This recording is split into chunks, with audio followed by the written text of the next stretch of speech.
The GNU has committed itself to reduce poverty and to lower the cost of living. Business confidence to enhance investment is on the rise.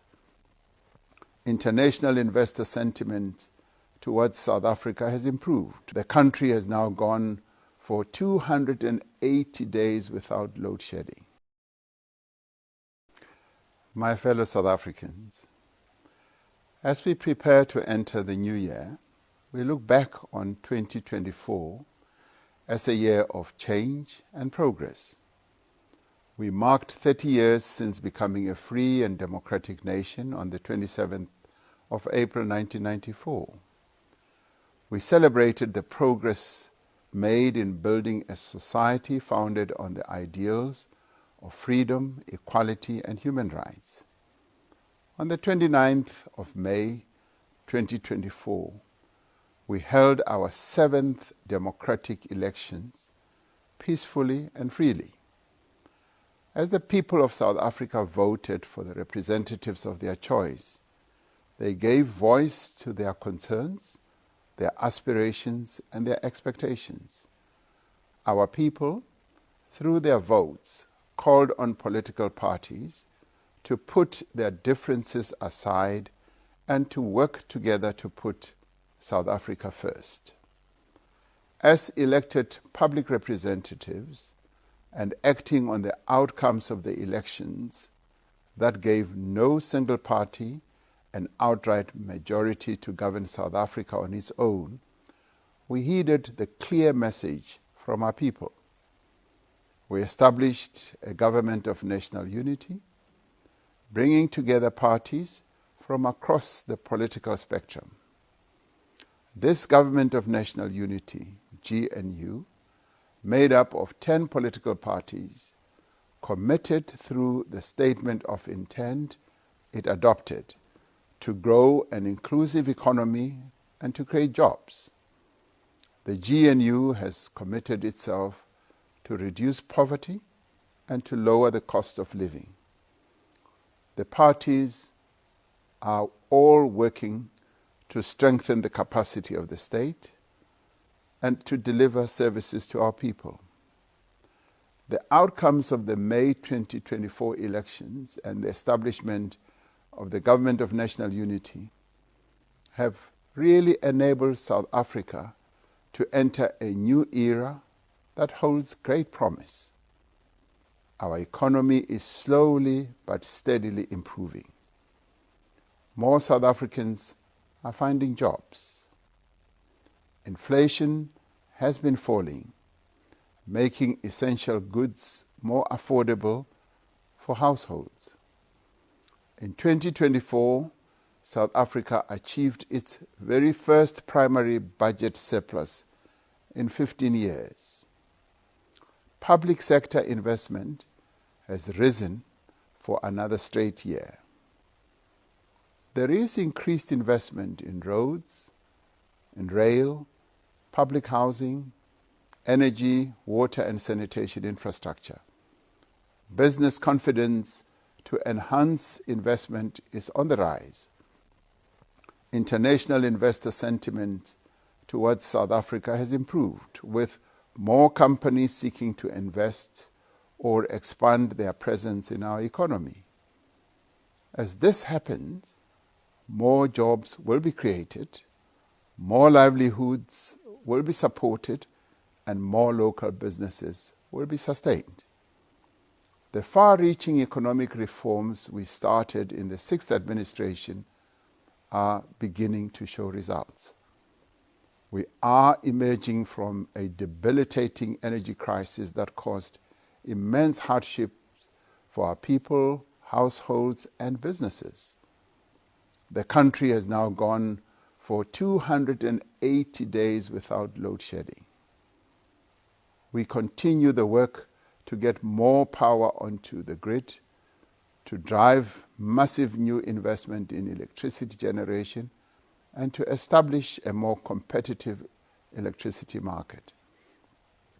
Our logistics sector, which is critical to the functioning of our economy, has shown notable improvement, following the corrective initiatives that we embarked upon in partnership with business, labour and Transnet.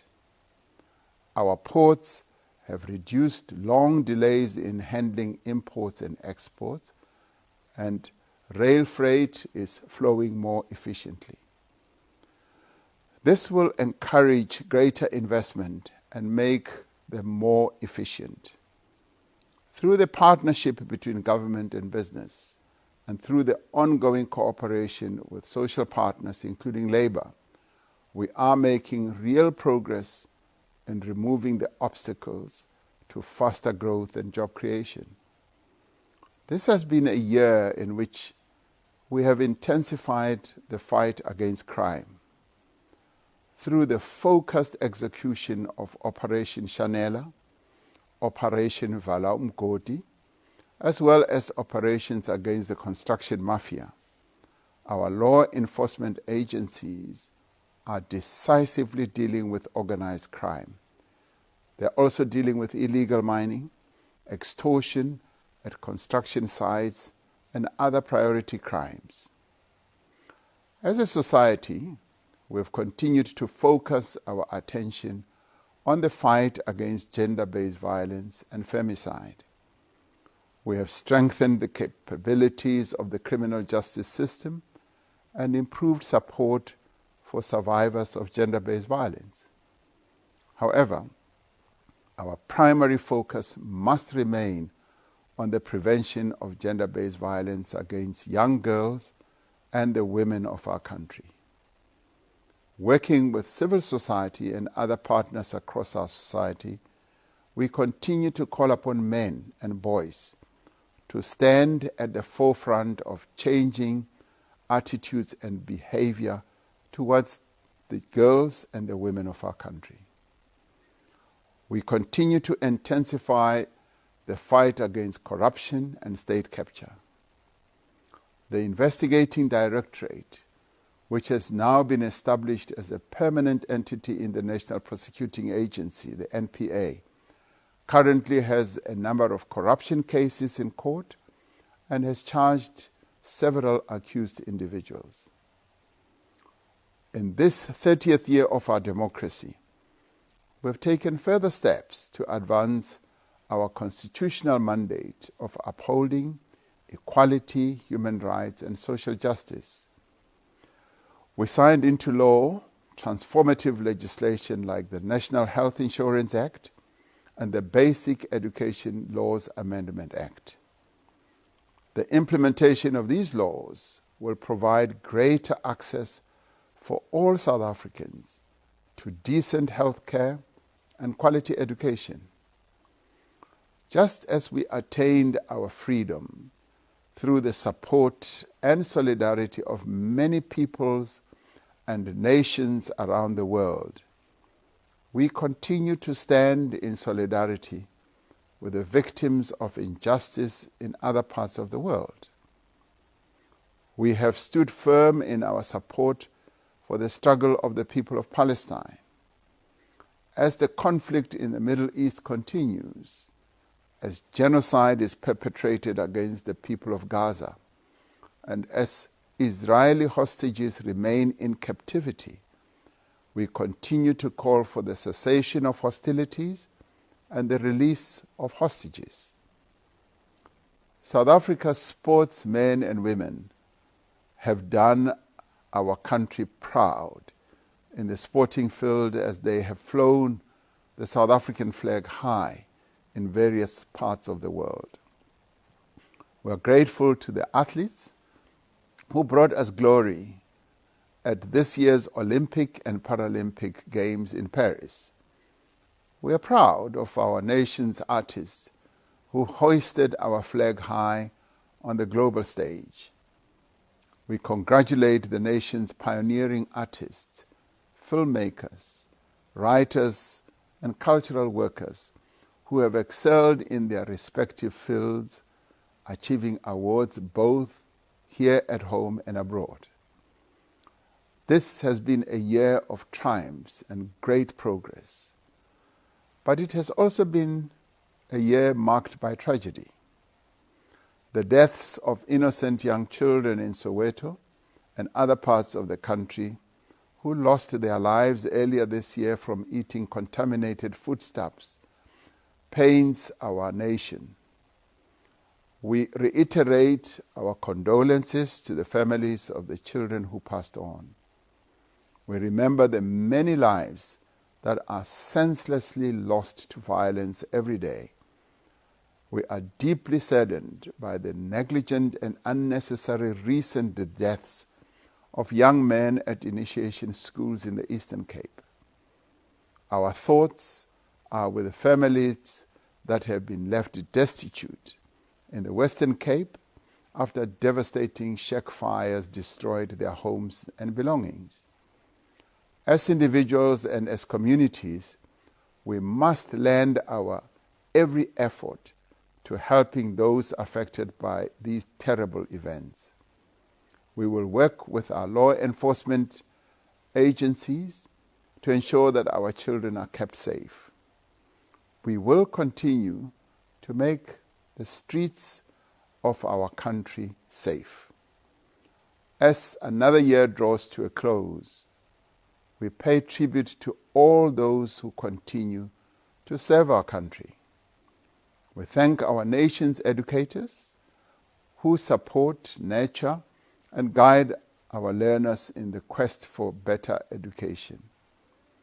We thank our men and women in uniform for keeping us safe at great sacrifice to their own lives. We thank our doctors, our nurses, our paramedics, and other health workers, and all frontline personnel who respond to people in their greatest need. We also thank the nation's dedicated public servants and all other South Africans who continue to perform their duties with diligence, excellence, and integrity. Fellow South Africans, as much as we have made progress, we have to do much more to overcome the challenges that confront our nation. We need to work with urgency and purpose to grow an inclusive economy and create jobs. We need to support our municipalities to ensure that all our people receive quality services without exception and without disruption. In particular, we need to continue to work together to address the severe water supply challenges that have affected various parts of the country. As a people, our unity, determination, and resilience has seen us through hard and difficult times. Just as this has been a year of great change, we look to the next year with great hope. We will be embarking on a national dialogue, bringing all South Africans together to develop a common vision for the country. In 2025, we will be hosting the very first G20 summit on African soil. Through our leadership of the G20, we will work for solidarity, equality, and sustainable development that will have an impact on many peoples around the world in various countries.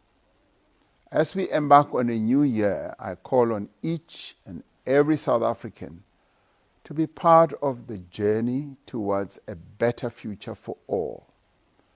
I wish you all a peaceful and prosperous new year in 2025. May God continue to bless South Africa and protect her people. I thank you all.